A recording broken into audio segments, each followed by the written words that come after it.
Scott from Northwestern School Corporation, and today we're going to spend a little time going over Skyward's new family access along with a demonstration of steps that you need to complete for the student registration process that's now online.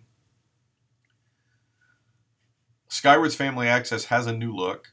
It's a nice, cleaner, refreshed look.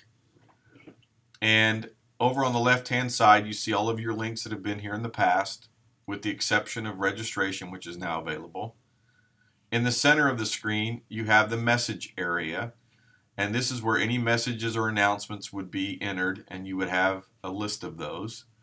And over on the right-hand side is any upcoming events, whether it be district calendar or a school calendar. Those would be listed to the right. Up above, this is my student John Doe. If I click on this, I have Janie Doe, but then I also have all students. When you click on all students, all the notes from all of my students appear here with a little tag of who they belong to, which is a nice feature. No longer do you have to choose the school up here that you did in the past.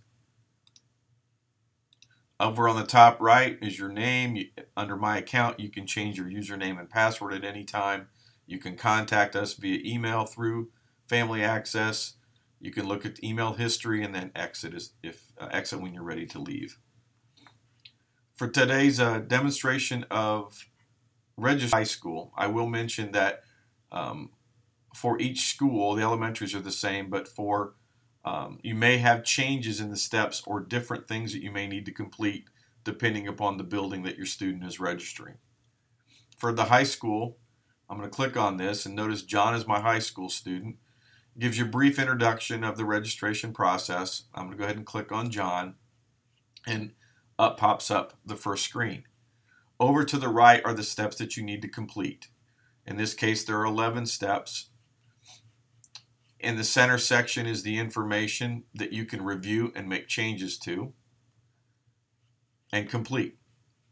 Up at the very top, you'll have directions or information pertaining to that step, and you just follow along. This is the first sub-step, student information. Do I have any changes? Typically, we see changes in phone numbers. You can update phone numbers. You can add phone numbers, update email addresses. That's very important for us to have current information to be able to contact you if need be. Notice down here at the bottom in red it says I have completed this step. You must check this to move on. You can always go back to each step and uncheck and make additional changes as need be, but you must check that in order to complete the overall registration process. Notice it gives a little date timestamp up here as well, plus it gives a little check mark that I've completed the student information portion. I go to family address, same thing. Are there any changes? I don't have any, so I'm going to click that box. Family information, I'm going to, in this example, add a cell phone number.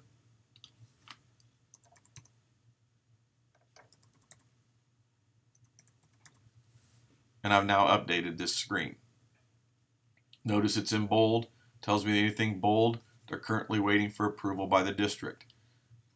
Let me state that the first 5 sections here, student information through emergency contacts, all of those get routed to the building secretary, in which they will then review and approve those changes that you've added.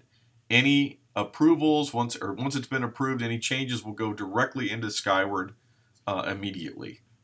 Anything entered on the health information screen is routed to the building nurse for them to review and enter into Skyward. Under emergency information, if you want to include any critical alert information, any information to the right, physician, dentist, hospital, etc., I'm done with this step. Emergency contacts, if we can't reach you, would you like to enter any emergency contacts for us to be able to communicate with if we're not able to reach you? And health information, any allergies, anything that we currently have the system would show up here. If there's any new medications, etc., you would complete that here on this step. All right, I am done with the entire step number 1. Notice it gave me an overall date timestamp up above. For district transportation questionnaire, this is a very important step because this tells us how you expect to have your child transported to school. You let us know if they're going to be driving, etc. This is a separate form. I'm going to click this here. It goes off to a link, which I'm going to pull in so you can see that. You follow the steps, answer the questions. It puts in information already in there that we have for you, and answer the steps need be. Once you're done, you hit save or save and print, and you're ready to move on. I've completed this step. Move on to the driving permit form. Again, it shows you up here that there's a $5 parking fee, or excuse me, $5 fee for the parking permit. You can pay one of two ways. You can pay online, which I'll show you here shortly, which is something new we're doing this year. You can also wait till the week of August 4th and come in and see Mrs. Lovelace in the office to pay by cash or check. The driving permit form, again, let me pull this in. Complete the steps. Do the consent at the bottom. You can save and print for your records to bring in if you're going to pay by cash or check, or you can click save. You've completed this step. Media release form, same thing. It's a form, complete it. Hit save. Food service account payment. This is where it gives you the lunch prices and breakfast prices up above. This lets you go in and have the option of putting money in through a debit or credit card into your child's food service account so that they have money in their account to start the school year. Don't have to do this at that time. You can also, anytime during the year, go to food service, see how much money's in the account, what your child's been eating, etc., and that's all listed there. I've completed this step. Move on to payment of educational fees. Click on this link, pull this window in. Since we have not done the rollover for 2014-15, nothing is listed here, but this is for a high school student. My high school student John here would have all of his schedule listed with all the appropriate fees.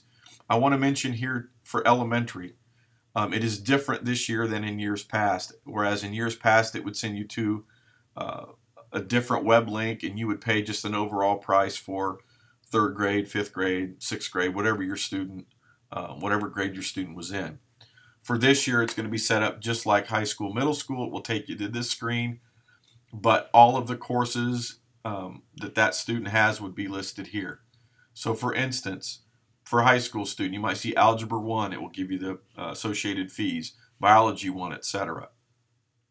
For elementary, you might see 4th grade math, 4th grade English, 4th grade social studies. And then those fees will be listed again here, and a checkbox of what you want to pay for this particular day. If you're not able to make complete payment, you can make partial payment by just clicking on the fees that you want to pay for at this time, and always come back and revisit and make payment. I mentioned earlier about the driving permit. Notice here there's a button to add charges, and we're just doing driving permit for now, but later we may add like a yearbook fee that you have an option of paying online. But when you click on add charges, notice that the parking permit fee comes up for my high school student. I can add this here, and it adds right up in the list. And you kind of see how this is laid out now. And this is where you would check the box to pay charge or not pay the charge. It adds it to the total. And then again, you can pay by credit card or debit card through our vendor RevTrack. I'm going to delete this out, exit out, and complete the step. Skyward information, very important step. This is how we contact you, whether we have a delay in the morning or cancellation due to inclement weather, or whether or not we need to release early. In this box here, this information is pulled directly from Skyward. Down here at the bottom, you can add an additional phone number, additional email address, and 2 additional text messages. Anytime we give a cancellation or delay or an early release, it's an emergency phone call. I want to mention here specifically regarding those of you that have included a work number. Every year we get phone calls from businesses saying so-and-so doesn't work here, or so-and-so's not here in the morning. We're getting a phone call at 5:30 in the morning or 5:45 in the morning. Please remove this. if that's an instance that may affect you, you may just want to go in here and say, okay, don't call this number early in the morning, call my cell phone number, and I add a cell phone if I want to. So that's an option for you. You have complete control of this this section and any additions that you want to add down here. I'm done with this screen. I'm going to complete the step. Again, notice all of the date and time and all the green flags look good. Food service eligibility, you notice it's not in red. This is an optional form. This is if you would like to apply for food service eligibility application. You would click this and fill it out as needed. Again, don't have to select anything here.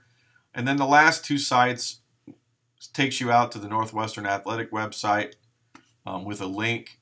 This is if you want to go out and buy Northwestern Spirit gear, tickets, etc. And then the high school or your particular school website will show up.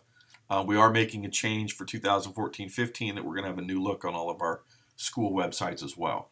You don't have to, again, check anything because this is an optional step. You can always close the overall steps process and finish it later and come back to it if you need be. But when you're done, you hit complete Northwestern High School registration, or in this example, and notice it gives you a review. Everything's been done here. I've skipped these because I can come back and look at them later, but everything has been completed. And notice down here at the bottom in nice bold, you don't want to leave this. If I exit now, I haven't completed it. I haven't submitted anything. In order to submit it, you have to click this button here. And then you will receive an email with all of the review and that you have properly registered your student. In addition, the building secretary gets an email saying that this student has now been registered in that building as well. But you must select this button here in order to complete and submit your registration.